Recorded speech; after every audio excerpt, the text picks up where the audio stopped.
I'm here to tell you that you can exercise your economic power.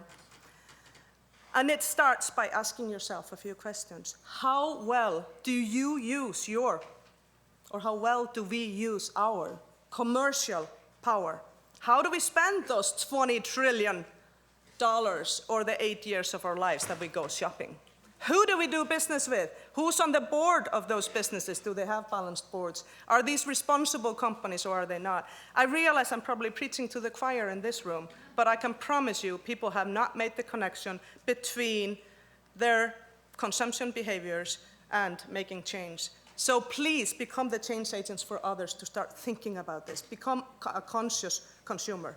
Consume less, ideally, but at least become conscious about the consumptions that you make. Secondly, how do we exercise our investment power?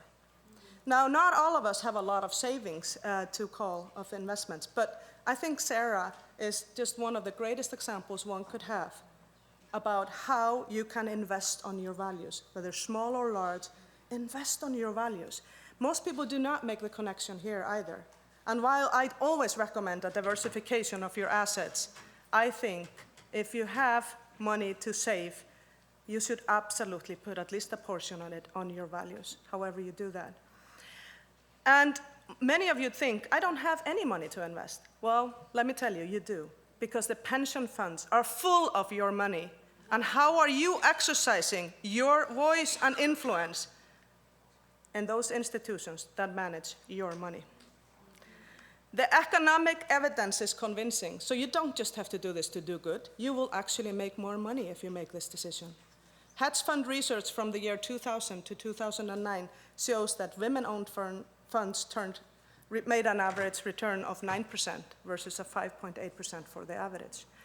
And Credit Suisse, the financial sector is even looking into this now, came out with a report this year that companies, large companies with women on the board make 26% higher returns than companies without. Catalyst in the US had already come out with this, and the difference was 35% for the Fortune 500, the difference between more women on the board versus less women on the boards. And McKinsey, and we all know McKinsey doesn't always speak the truth, but people do listen to them, came out with diverse boards actually return 53% higher returns than non-diverse boards. And diversity was measured as gender and national origin. So it actually works for your wallet and it works for the world.